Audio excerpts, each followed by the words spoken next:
అందరికీ నమస్కారం అండి. ఎస్ఎల్ తెలుగు స్టోరీస్కి స్వాగతం.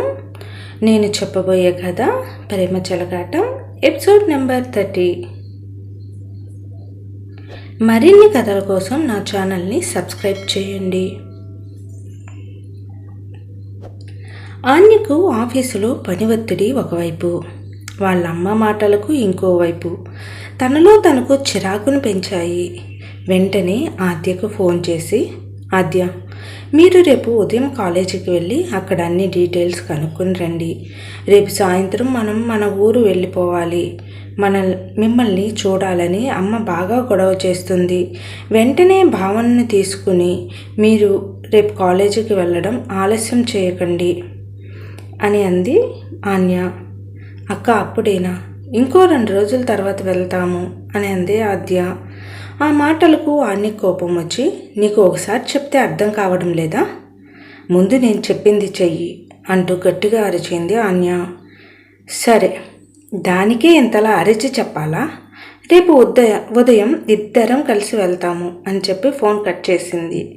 ఇక ఆఫీసులో పని ముగించుకుని తన రూమ్కి వెళ్ళిన ఆన్య మరలా రమ్యకు ఫోన్ చేసి, రమ్య, అమ్మ గొడవ చేస్తుంది. రేపు ఆద్య భావన్ను కాలేజీకి వెళ్ళి రమ్మని చెప్పు. నేను ఆఫీస్ నుంచి మీ ఇంటికి వచ్చి వాళ్ళిద్దరినీ ఇంటికి తీసుకుని వెళ్తాను అని అంది. దానికి వెంటనే, రేపు వద్దులే ఆన్య, ఎల్లుండి వెళ్దురు కానీ. రేపు నేను భావన్న వాళ్ళతో వెళ్ళడం కుదరదు. రేపు తాతయ్య పుట్టినరోజు కదా, నాకు ఇంటి దగ్గర చాలా పనులు ఉన్నాయి. అందుకని రేపు తాతయ్య పుట్టినరోజుని అందరం కలిసి ఎంజాయ్ చేసి ఎల్లుండి నేను కూడా వాళ్ళతో వెళ్ళి అన్ని వివరాలు తెలుసుకుని వస్తాను అంది రమ్య. ఓ, రేపు తాతయ్య పుట్టినరోజా? అయితే సరే, నువ్వు ఇంట్లో పనులు చూసుకో. వాళ్ళిద్దరూ కలిసి వెళ్ళి కాలేజీలో వివరాలు తెలుసుకుని వెంటనే 1 గంటలో తిరిగి వచ్చేస్తారు. నేను కూడా మధ్యాహ్నం హాఫ్ డే సెలవు తీసుకుని అక్కడికి వచ్చేస్తాను అని అంది ఆన్య. కానీ ఆన్య, రేపు వీళ్ళని కనుక నీతో పంపితే తాతయ్య ఫీల్ అవుతాడు అని అంది రమ్య. నేను వచ్చి తాతయ్యతో చెప్తాను కానీ నువ్వు మాత్రం రేపు ఎట్టి పరిస్థితుల్లోనూ వాళ్ళని కాలేజీకి వెళ్ళి భావన సీటు గురించి, ఫీజు వివరాల గురించి తెలుసుకుని రమ్మను. ప్లీజ్ రమ్య, మర్చిపోకు. సరే ఆన్య, ఇక నీ ఇష్టం. తాతయ్యకు మాత్రం నువ్వే వచ్చి చెప్పుకోవాలి అని చెప్పి ఫోన్ కట్ చేసింది రమ్య. ఉదయం 6 గంటలకి ఆద్యను భావనను నిద్రలేపుతుంది రమ్య. ఆద్య, భావన, ఇక నిద్రలేవండి. మీరు లేచి తొందరగా కాలేజీకి వెళ్ళి వస్తే తాతయ్య పుట్టినరోజును ఫుల్గా ఎంజాయ్ చేద్దాం. లేవండి ఆద్య, భావన, లే అంటూ వాళ్ళని నిద్రలేపింది. రమ్య అక్క, మేము ఈరోజు కాలేజీకి వెళ్ళము, కావాలంటే రేపు వెళ్తాము. ఆన్యక్కకి చెప్పు అని తన పైన ఉన్న రగ్గును ఇంకా తన పైకి లాక్కుంటూ మొహం మీద కప్పుకుంది ఆద్య. కానీ రమ్య మాటలకు నిద్ర లేచింది భావన. అమ్మయ్య, నువ్వైనా లేచావు భావన, నాకు కొంచెం పని ఉంది కానీ నువ్వు ఎలాగైనా ఆద్యని నిద్రలేపు అంటూ హడావుడిగా వెళ్ళిపోయింది రమ్య. ఆద్యక్క, ముందు నువ్వు లేవు, మనం ఈరోజే కాలేజీకి వెళ్ళి వద్దాం. నాకు కూడా అమ్మ వాళ్ళని చూడాలని ఉంది. ఇక ఇంటికి వెళ్ళిపోదాం. నేను ఇక అమ్మను చూడకుండా ఉండలేను. ముందు నువ్వులే అంటూ ఏడుస్తూ ఆద్యను నిద్రలేపుతుంది. ఏంటి రాక్షసి, నువ్వు ఎప్పుడు చూడు అమ్మ నాన్న అంటూ ఆ పల్లెటూరులోనే ఉండాలని కోరుకుంటావు. ఇంకా మారవా? ఇక నువ్వు కాలేజీలో జాయిన్ అయితే అమ్మ నాన్న మన ఊరు నీతో ఉండవు. అది తెలుసా నీకు? ఇప్పటి నుంచే వాళ్ళను వదిలి ఉండడం నేర్చుకో. ఆన్యక్కని చూడు, చదువు, ఆ తర్వాత ఉద్యోగం అంటూ ఇంటికి ఊరికి దూరంగా ఉంటుంది. ఆ తర్వాత నేను చదువు అంటూ మీ అందరికీ దూరంగా ఉన్నాను.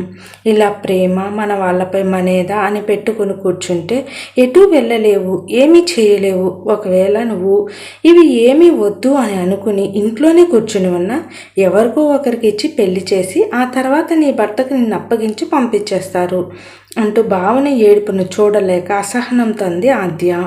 ఇంతలో అక్కడికి వచ్చిన సుందరమ్మ గారు భావనను చూసి, ఏంటి భావన, ఏమైంది తల్లి, ఎందుకు ఏడుస్తున్నావు? బామ్మ, నాకు మా అమ్మను చూడాలని ఉంది అంటూ సుందరమ్మను పట్టుకుని ఏడుస్తూ ఉంది. సుందరమ్మ ఏడుస్తున్న భావనను దగ్గరికి తీసుకుని, నువ్వు ఈరోజు చాలా ఆనందంగా ఉండాలి భావన. ఎందుకంటే ఈరోజు మీ తాతయ్య పుట్టినరోజు కదా. నువ్వు ఈరోజు తాతయ్య పుట్టినరోజు పార్టీని బాగా ఎంజాయ్ చేసి రేపు నువ్వు మీ ఊరికి వెళ్దువు, సరేనా అంటూ భావనను ఓదార్చుతూ అంది. సరే బామ్మ అంటూ తల ఊపుతూ నిదానంగా కంటి వెంట వస్తున్న నీటిని తుడుచుకుంటూ అంది భావన. ఇక ఇద్దరూ బయలుదేరి సుందరయ్య దగ్గరకు వచ్చి తాతయ్య హ్యాపీ బర్త్డే అంటూ విషెస్ చేశారు. సరే మీరు టిఫిన్ చేసి తొందరగా కాలేజీకి వెళ్ళిరండి అంటూ అంది రమ్య. ఇప్పుడు ఎందుకు రమ్య, ఈరోజు పిల్లల్ని ఎక్కడికి పంపకు, నా పుట్టినరోజున నేను ఇంత ఆనందంగా జరుపుకునేందుకు ఎందుకో తెలుసా, ఈరోజు నాకు చాలా స్పెషల్, ఎందుకంటే నాతో ఉన్న ఈ మనవరాళ్ళు వలన అంటూ భావన ఆద్యాలను చూపిస్తూ వీళ్ళు వచ్చిన తర్వాత నాకు చాలా ఆనందంగా ఉంది, ఏ అనారోగ్యం లేదు, నాకు ఇంతమంది ప్రేమను పంచే మనవరాళ్ళు ఉన్నారు అనే ఆలోచనే నాకు ఎక్కడ లేని ఆనందం కలిగించింది. ఈ 4 రోజులు నాకు 4 నిమిషాలుగా అయిపోయాయి. నాకు ఈ ఆనందం ఎలానే ఉంటే బాగుండేది, కానీ మీరు ఎలాగూ వెళ్ళిపోతారు, మరలా ఎప్పుడు వస్తారో కూడా నాకు తెలియదు, అందుకే నా కోసం ఈరోజు మీరు ఎక్కడికి వెళ్ళకండి అద్య అని అన్నాడు సుందరయ్య. నేను కూడా ఈరోజు వెళ్ళనని అంటున్నాను తాతయ్య, కానీ నా మాటని ఎవరూ వినిపించుకోవడం లేదు అంది ఆద్య. అంటే తాతయ్య, మేము ఇక్కడ ఉన్నందుకు మీకు ఎంత ఆనందంగా ఉందో, మేము అక్కడ లేనందుకు మా అమ్మ వాళ్ళకు కూడా చాలా బోరుగా, మా మీద బెంగగా ఉందని పదే పదే హాన్య అక్కకు శైలజ అమ్మ ఫోన్ చేస్తుందంట, అందుకే నేను ఈరోజు కాలేజీకి వెళ్ళి వెంటనే వచ్చేస్తాను అని మొహమాటంగా తాతయ్య ఏమంటారో అని మనసులో అనుకుంటూ అంది భావన. వాళ్ళని వెళ్ళనివ్వండి, ఎందుకంటే భావన ఇందాక నిద్రలేచిన వెంటనే వాళ్ళ అమ్మ మీద బెంగతో ఏడుస్తూనే ఉంది. భావన ఏడుస్తూ ఉంటే నేను తనని చూడలేకపోయాను అని అంది సుందరమ్మ. సరే అయితే తొందరగా వెళ్ళి తొందరగా రండి, కానీ మీ ఊరికి మాత్రం వెళ్ళేది ఈరోజు కానే కాదు, అలాగైతేనే నేను ఇప్పుడు మీరు వెళ్ళేందుకు ఒప్పుకుంటాను అని సరదాగా అన్నాడు సుందరయ్య. ఆ మాట మాకు కాదు తాతయ్య, మా ఆన్య అక్కకు చెప్పండి అని అంది ఆద్య. సరే ఆద్య, నేను చెప్తాను, కానీ మీరు మాత్రం జాగ్రత్తగా వెళ్ళిరండి అని అన్నాడు సుందరయ్య. ఇంకా ఆద్య భావన ఇద్దరూ టిఫిన్ చేసి కాలేజీకి వెళ్ళేందుకు ఇంటి బయటకు వచ్చారు. ఆద్య, మీరు నా స్కూటీని తీసుకుని వెళ్ళండి అని తన స్కూటీ కేసుని ఇచ్చింది రమ్య. ఇక ఇద్దరూ కలిసి కాలేజీకి బయలుదేరారు. ఆద్య స్కూటీ నడుపుతూ ఉంటే భావన వెనుక కూర్చుంది. ఇక వాళ్ళు వెళుతూ, ఆద్యక్క, మనం తాతయ్యకి వెళ్తూ వెళ్తూ ఏదైనా గిఫ్ట్ తీసుకోవాలి, గుర్తుంచుకో అంది భావన. మంచి మాట చెప్పావు భావన, మనం వెళ్తూ వెళ్తూ తాతయ్యకి కావాల్సిన మంచి గిఫ్ట్ తీసుకుని వెళ్దాం అంటూ బండి నడుపుతూ అంది ఆద్య. అక్క, తాతయ్యకి ఇంతకీ ఏమి ఇవ్వాలి, మనం ఇచ్చేది ఆయనకు నచ్చేదిగా ఇంకా ఉపయోగకరంగా ఉండాలి, అయితే ఏమి ఇవ్వాలో నువ్వే ఆలోచించి చెప్పు అందే ఆద్య.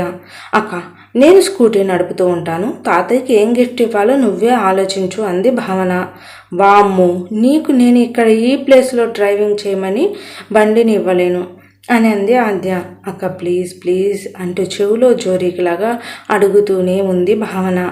భావన వాగుడు భరించలేక ఇక ఎట్టకేలకు బండి నడిపే డ్రైవింగ్ సీట్ను భావనకు ఇచ్చింది ఆద్య. భావన, ఈరోజు మనం ఊరు వెళ్ళడం పద్ధతి కాదు, తాతయ్య మనల్ని సొంత మనవరాల్లాగా భావించి చూసుకుంటూ ఉంటే ఆయన పుట్టినరోజునే ఆయన ఆనందంను మనం తీసుకుని వెళ్ళడం మనకు మంచి పని కాదు. అసలు ఇప్పుడు మీ కాలేజీకి వెళ్ళడం కూడా నాకు ఇష్టం లేదు తెలుసా, రేపు వెళ్తే ఆ కాలేజీలో వాళ్ళు ఫీజు వివరాలు చెప్పరా ఏంటి, నువ్వు ఆన్యక్క పదే పదే గోల చేసి తొందరపెట్టారు, ఇప్పుడు చూడు మీ వల్ల తాతయ్య కూడా బాధపడుతున్నాడు అంటూ కొంత కోపంగా అంది ఆద్య. సుందరయ్య కోరిన ప్రకారం ఆద్య భావనలు తన పుట్టినరోజున తనతోనే ఉన్నారా? ఆద్య భావనల జీవితాలు ఏ మలుపు తిరుగుతాయి? ఇక ఇదంతా మనం తర్వాయి భాగంలో చూద్దాము. నా కథ నచ్చినట్లయితే దయచేసి సబ్స్క్రైబ్ చేసి లైక్ చేసి షేర్ చేయండి. Thank you.